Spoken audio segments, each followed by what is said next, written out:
1 май 2024 година, село Искра. Ето е дървената града. Ние сме слезнали доста под градата. Всички предмети и всички неща, които замърсяваха кладенеца, са извадени. Вдигни кошчето нагоре. Ето от тая страна.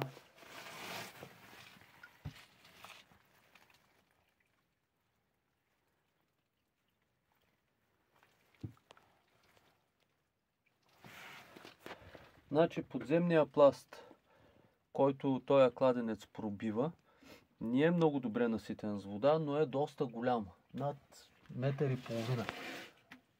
Къде се вижда чак мокрото нагоре вече? Поне 1,5 метра.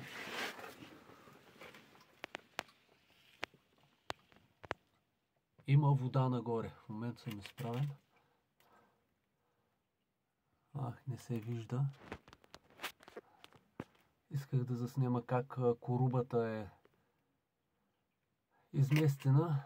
Краси, я се покажи на кладенеца. Цялата се покажи, да го засенчиш малко. Още. Така. Не се получава. Горе ще направя клип. Добре. Разбрах. Така.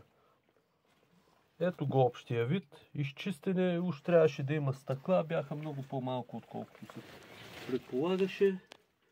Общо взето, това е положението тук от дъното.